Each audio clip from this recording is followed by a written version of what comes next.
told me your video is too much relaxed. Who told you? My wife. Oh, really? No good. Oh. So okay, let's Understand that when you're in a position of power, bad virtue and good virtue are equivalent in many respects. So a bad person doing Should I bad wear a things jacket or something? will necessarily have the same influence as a good person doing good things if they both have the same position of power. So then you have to ask yourself, like, is there anything more to this model than just a theory of personal power and influence? Oh, sorry, I would not. and Takashi couldn't understand. So I wasn't In listening. English, virtue is derived from the Latin virtus, which means essentially power and force. And even in Chinese, there is a similar sense to the term 德, where it has to do with the qualities of a thing rather than the positive quality of a thing. And this is important because it's easy to understand that when you're in a position of power, bad virtue and good virtue are equivalent in many respects. So a bad person doing bad things will necessarily have the same influence as a good person doing good things if they both have the same position of power. So basically, That's okay. No. Let's move on. No. So then you But what he's saying is pretty straightforward. So virtue, as if it's interpreted in power, doesn't mean anything about giving people. Basically, the power doesn't depend on whether this person is good or bad. It's just whether he is in power. No, he's in power. So virtue doesn't mean anything Power. about. Yeah. Good or bad, any Right. power. So power is power. you have to ask yourself, like, is there anything more to this model than just a theory of personal power and influence? And to get out So this one, theory of they both have the same position of power. well, then you have to ask yourself, like, is there anything more to this model than just a theory of personal More to this model than just a theory of personal power? power. So does he want to say more than this, or is that just it, a theory of power? Influence. And to get out of this conundrum of moral relativism, we need to Conundrum, moral relativism. go a few steps deeper into the text, because the text doesn't stop here. It says that before you get your family in order, before you get to be the manager in your smallest community, you might say, you have to cultivate your own person. And this is important. So, Also in your book. That's in your book. What do you mean? That before you cultivate, you have to cultivate yourself. this is very characteristic of the Chinese. I think this is something that the East actually has the upper hand on the West East actually have upper hand on the West. in. So Christianity and Islam, the two main Western religions, put a lot of emphasis on the idea of accepting the truth, and then sort of Truth. What does truth mean? Religion? Probably the existence of God. Belief God. Right. secondarily as a consequence acted out in the world. But here in China, the emphasis on becoming a better person is absolute. So this means essentially that no person is more or less responsible for the well-being of the whole world than any other. It's like a religious duty to be the best person that you can be. It's your responsibility to make the world a better place or a worse place. And it all comes down to the quality. So of Christianity can put, like, basically they put a lot of their responsibilities in the hands of God. That's the essence, the core of the being. Where in China the primary responsibility lies in the I, in Confucianism. character. And this is also important to get straight, because in the West today, 2017, our whole society is in so many ways a rebellion against traditional ways of being. So that when we modern people hear words like this, like you should cultivate your character, the quality of your character, we inevitably start thinking about like German military discipline, Victorian virginity ideals, things like that. What is Victorian virginity? I don't know. Do you know this? Cultivate your character is okay. Victorian virginity ideals. The Victorian era was an era. It originated from England, just named after Queen Victoria, but it is a period of purity, of not indulging yourself in sexual desires. Victorianism is actually a very important driver of European culture, speaking of what we're going to do afterwards. So it is a very strict, very... You mean he's talking about control of self? Yes. Okay. Yeah, so... We think that having character means to follow pre-established rules, to be a sheep, to be obedient. And we're suspicious of anyone trying to make us well-behaved. And it's essentially because thousands of years of subordination to the state, I think, has taught us that having character means to make yourself into a useful tool. And especially when we read such books, such words in a Confucian book, we sort of automatically assume that there's someone up there in the hierarchy that's trying to program us according to their needs. But you have to realize it's the other way around here. If you primarily think about military discipline and virginity when you hear the words cultivate your character, it's your programming and your prejudice that is reading the book. So what this actually means is that in order to ever be able to influence your environment and your society and make your ideals have like any sort of practical power and impression on the world, you need to be the best person that you can ever be. So it tells you that this is simply a prerequisite in order to do those things. And then the text goes on, because just in case you didn't know how to cultivate your person, here we have a program in 4 steps. So you cultivate your person by A, setting your heart straight, by B, being truthful in your intentions, by C, awakening your awareness, by D, observing things. So there's a chain of prescribed action here. So I will start with B here. Being truthful in your intentions. As far as I'm concerned, this basically means to stop hiding the truth about yourself from yourself. What do you mean? Before he's talking about this one. So basically, if you want to become a leader, if you want to have if you want basically to be able to control anybody, whether it is your family or bigger than that, the first way to do that is basically lead by example, is by becoming truthful to yourself, to find the truth, to not because of some kind of like imposed morale, like Victorian age morality or military discipline, but because that comes from within you, where you set yourself and limit yourself, become the best man that you can be. Only until you reach that stage, you will be able to become a leader.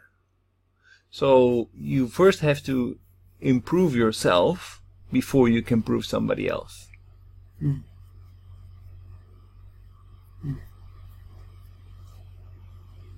Cultivate yourself. Right. Is Right. difficult. Okay. I'm enjoying myself so much preparing for the next session. No, I don't. He said. Sorry, Takashi-san, we could not hear you well. Can you repeat it? Yeah.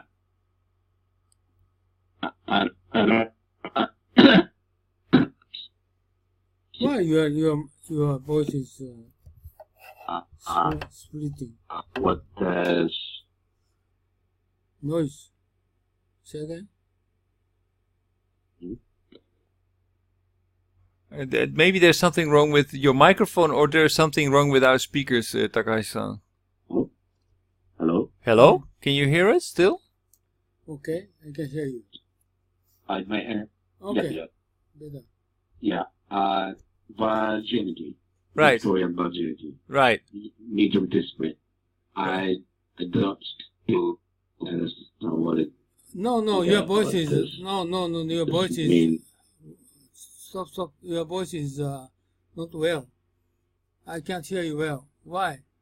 Are you using microphone? Mm-hmm. Yeah. Yes. What? What? What are you doing here? Oh, get Raja? You are not in where you are in? Myanmar?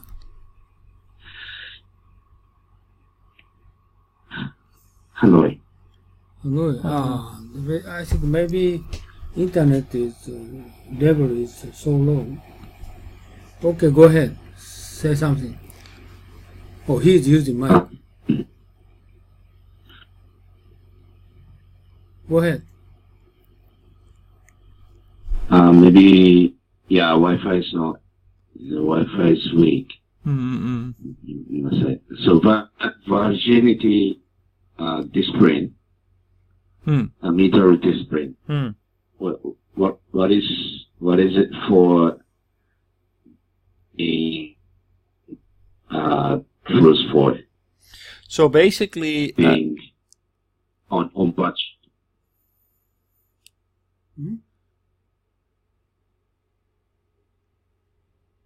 Unbudged? No. On virtue. Virtue. Your own virtue. Okay. Okay. So basically, what military discipline is something that is inflicted upon you. There is somebody higher than you. It's a culture that's put upon you that you subject yourself to as a soldier, for example. Victorian virginity is to abstain, to be virtuous, but it's complying to a culture that is not yours, but has been imposed upon you. It's the society that puts the pressure upon you.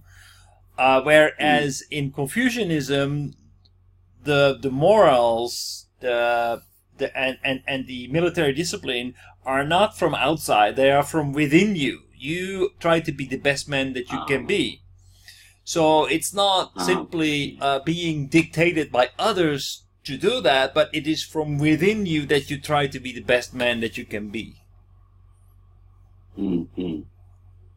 So there's the virtue, the Western side used to mean the accepting the truth.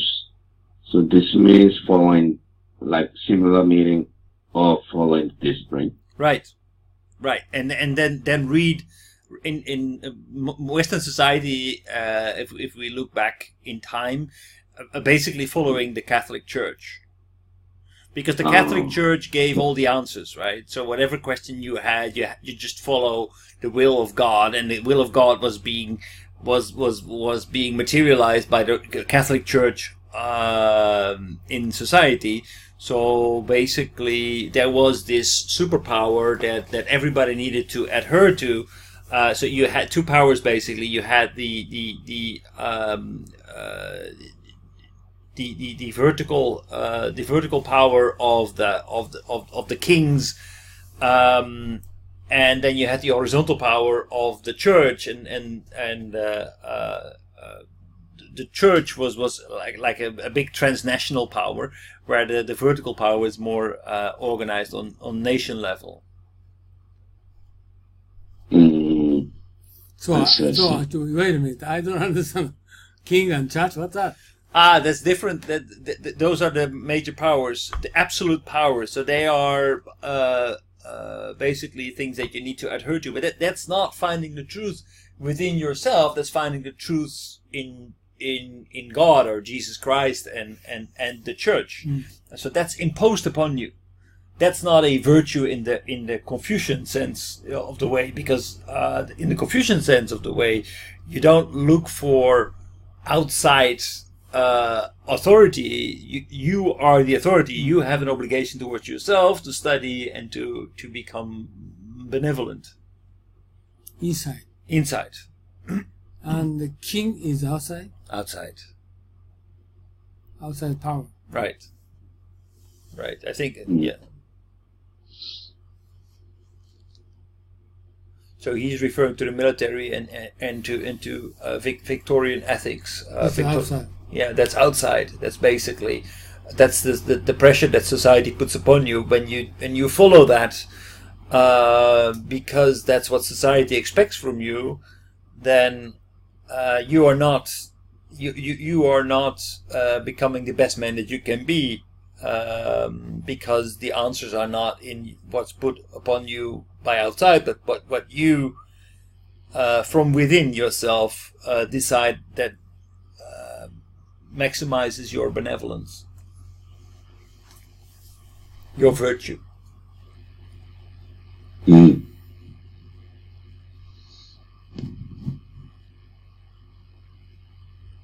Well, the guy's good. Who's that guy? French philosopher. He's a very detailed, depth of detail thinker. Very difficult to understand. So I pick it up. Usually, a speaker is more easy listening person, but he is difficult. That's why how did you do this? You just So you just have to face this. There are a lot of things about yourself that you don't like, and you are kidding yourself about yourself all the time. If you're like most people, you avoid thinking about things about you that you don't like. Why? This is you getting. You try to get rush. What?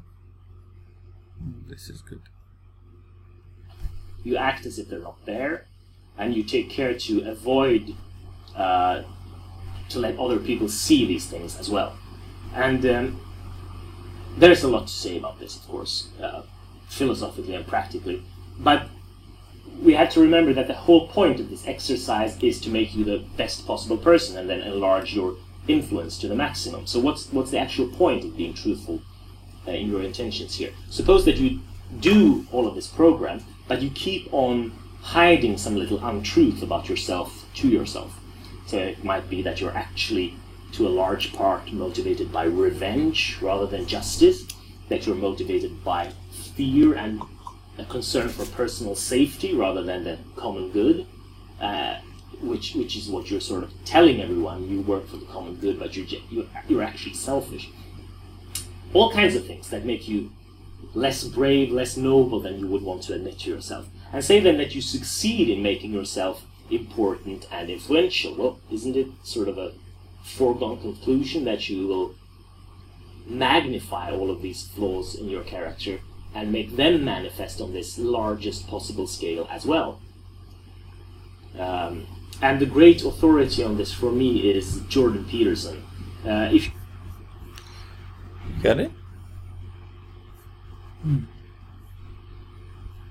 Oh, that's getting big. So what he means here is that if you hide your flaws and you manage to become bigger and increase your influence, then also your flaws will be magnified. So if you become bigger prior to actually restoring your own flaws, then your flaws will grow with you. So it's imperative to actually become the best man you can be before you start to grow.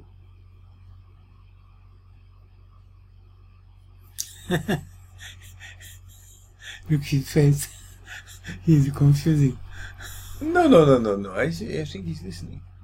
You're listening, Takashi-san, sure? So. Would you mind if I switch off the air conditioner a bit? Yeah, if you're cold. No, I'm not cold. I'm ちょっとほこり.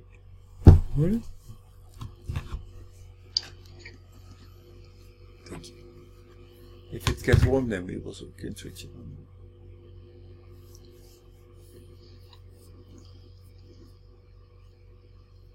Go ahead. Right? Now that's what he just said. So be the best man you can be, and because if you grow, your flaws will amplify with you, grow with you, and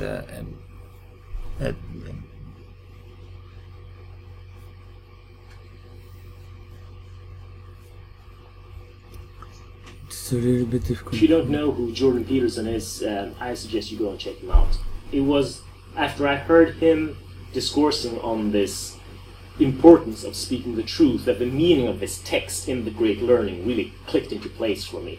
And if you look at his videos, he also lays out how this speaking the truth and being truthful about yourself is the foundation of Western civilization, because he extracts it from biblical mythology and the concept of the logos, the Greek philosophical concept, the logos, but also with reference to modern psychology and biology. So there's a bridge here to be made between the Western and the Eastern civilizations.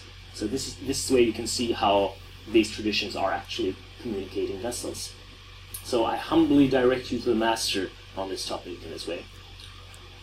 And then if you manage to be completely truthful in your intentions, what happens then is that you get a well-regulated heart. That's A on the list here. Set your heart straight. When I started writing this video, I originally translated this word heart as mind instead.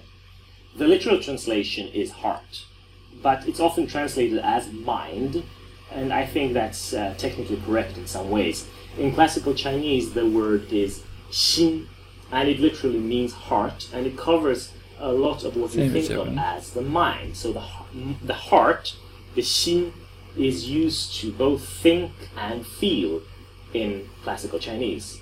It's not. There is no such dualism between the heart and the head that's prevalent in our culture.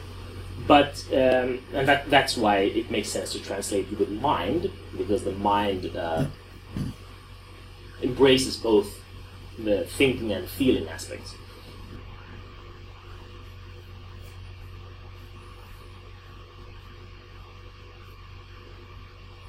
But then I thought that we shouldn't dismiss this incredibly powerful symbol of the heart just like that, because the heart is the center of your being, right?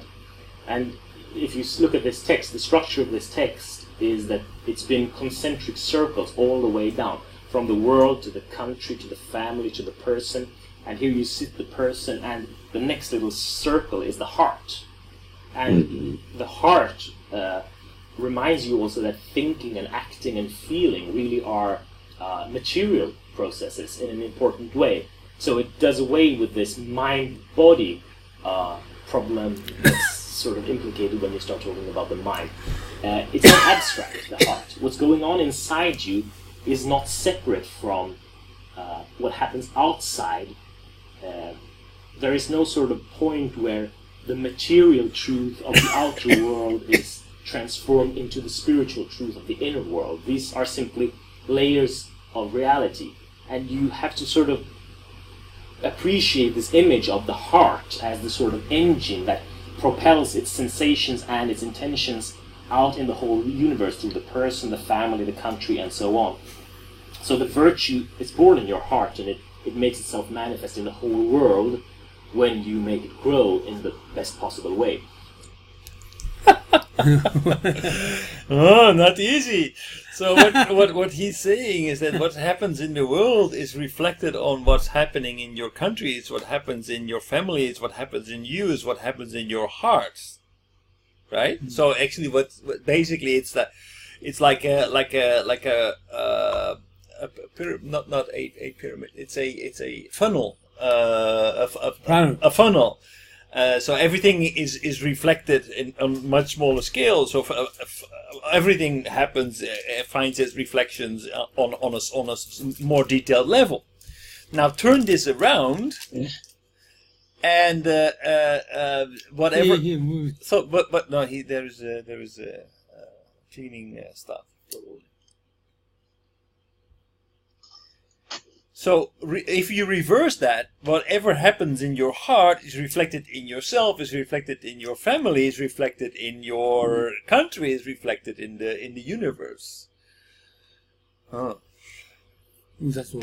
That's all. Is that all? Yeah.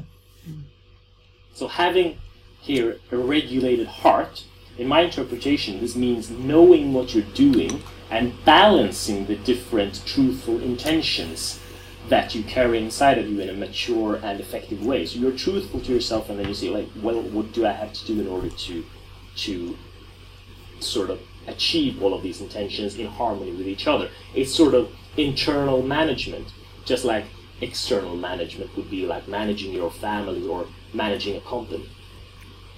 And then the text also lays out a prerequisite for making one's intentions truthful, because it realizes, of course, that not everybody is innately capable of being truthful in one's intentions. Hiding ourselves from ourselves is our birthright as a species. We're called Homo sapiens, but we could as well be called Homo incipiens, non-known. The original. The original text for step C here, this awakening your awareness, is usually something like extend one's knowledge, which I think is the kind of, it's an unfortunate translation. It's what you get when the translator takes sort of dictionary meaning and has no clear picture of what the text concretely means. So I've translated this phrase 知其智 as awaken one's awareness. And this second 知, it's usually translated knowledge or wisdom, which is a fine translation by itself. But we have to look here at the context where it occurs. So here this 知 is to be understood as a prerequisite for being truthful with the psychological contents of one's heart. So in order to see what's actually going on in your heart, you need to cultivate a certain type of perception in order to be made aware of those things. So that's the correct sense of 知 here. It's not knowledge in general, but it's a certain way of knowing. So the best literal translation you could manage here is probably something like putting that way of knowing into place. But it's very important that these things say something to an audience in the target language. And I think the problem with philosophical translations from the Chinese, and one of the reasons that Chinese philosophical concepts are so little known in the West, is that the translations are usually so extremely turgid. And it's exactly because they are so careful, the translators, to preserve the structure and literal meaning of the original, that they become almost impossible to read in English. So what you need here is this type of knowing, this type of knowledge, this way of knowing. It's a certain internal organ of perception, more or less. It's an awakened eye that lets you see the inner workings of your own psyche. Now, an awakened eye, it sounds very mystical, but it's not. What it means is simply that you have to get used to observing what's going on inside of you. And this is something that people have done for thousands of years. It's something that you can train yourself to do, but it's something that we usually don't train ourselves to do today. And all of our education system is sort of focused on drawing attention from what's going on inside you. It's focused on analyzing stuff out there. But we don't learn to discriminate and put names on feelings, sensations, thoughts, complexes in the mind, to use the mind to look at the mind, or use the heart to look at the heart. And that's the idea that's in the final step here, D, that you have to train yourself in the observation of things. And there is a rather mysterious little phrase here, this observation of things, 格物 in the original. Exactly what this 格物 means in this original context we cannot be sure of.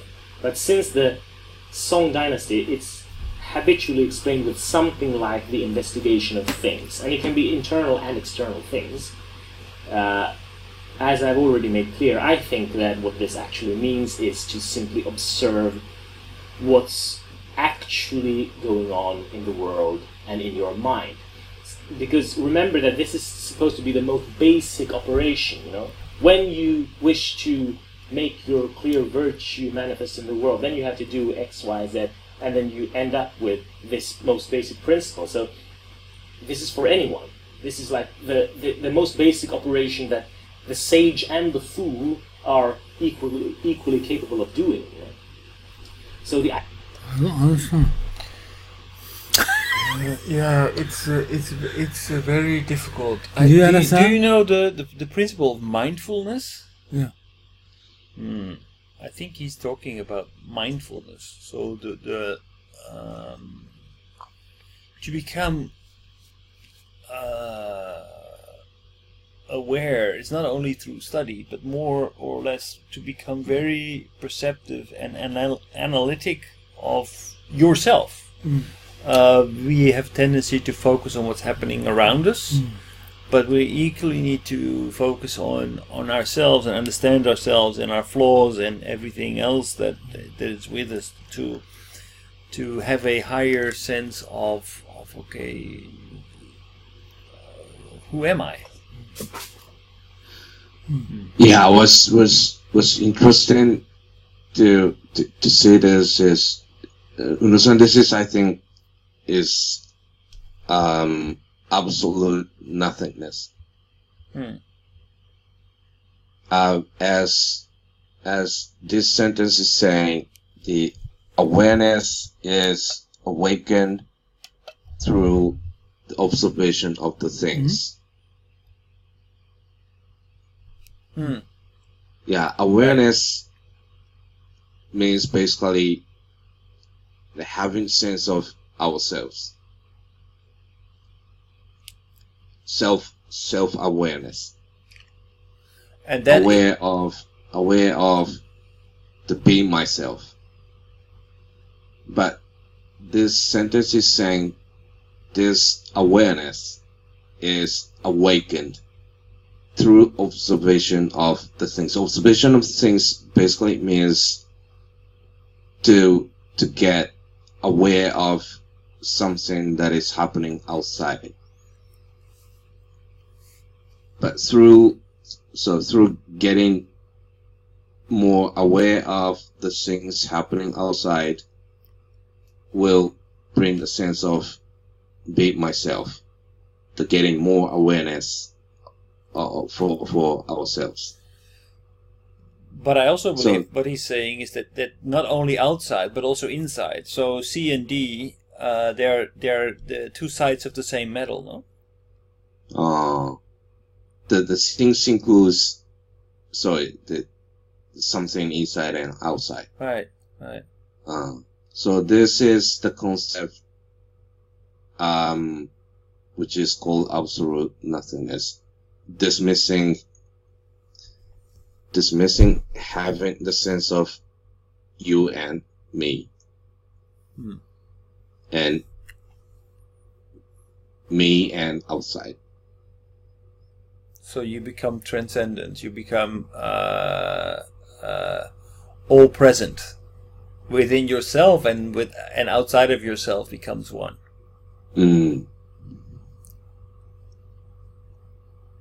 Oh, that's a highly lucid state of affairs.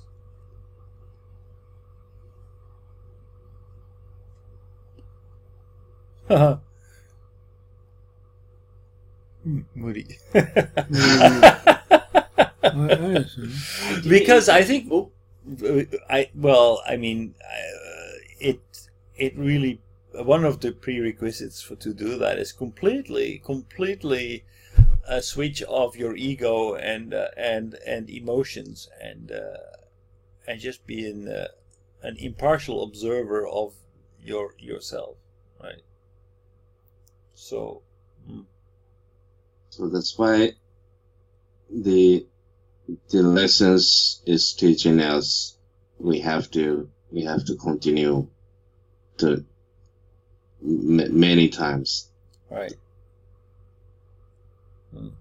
But I also understand now when he's talking, when Confucius is talking about studying, he's not necessarily talking about studying from books. He's also actually getting into a mindset where you can be impartial and judge yourself as well as the world outside you impartially, and and as well as your moral framework, and then bring them to in unity. So your own actions, your own deeds are in line with what you impartially observe in this world Mm. and within yourself. Mm. That's a big job. I think Christianity is simpler.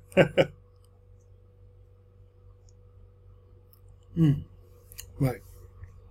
Open your eyes, you take a look at exactly what's going on without preconceptions, without prejudice. You learn to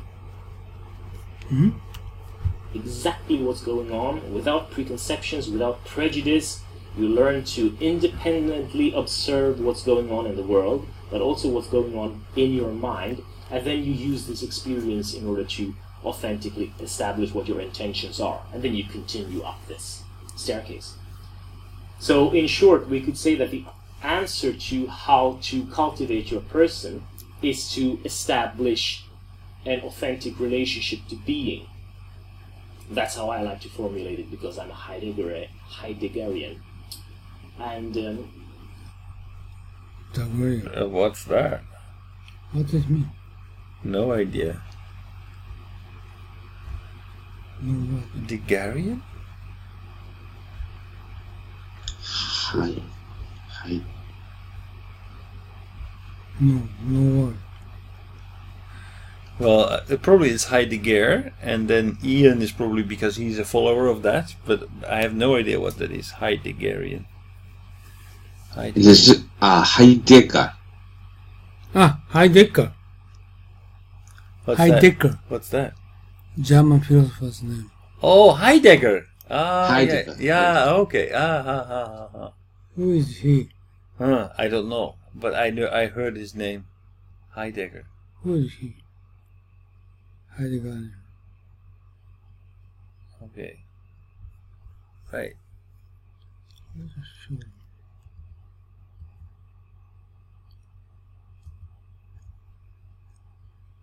Heidegger. Oh, you Why want this one? How are you going to big? And I want to small. Get larger. You did it. How did you do that? I don't know how I did it.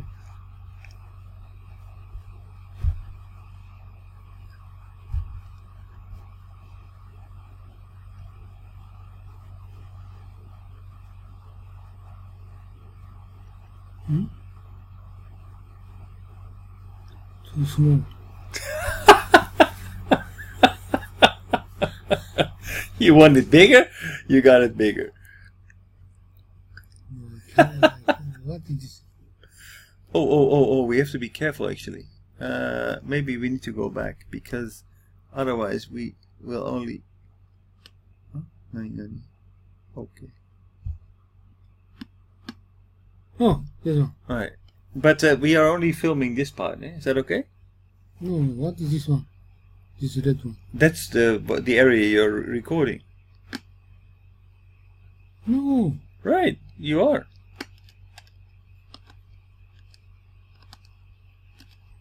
No. Oh?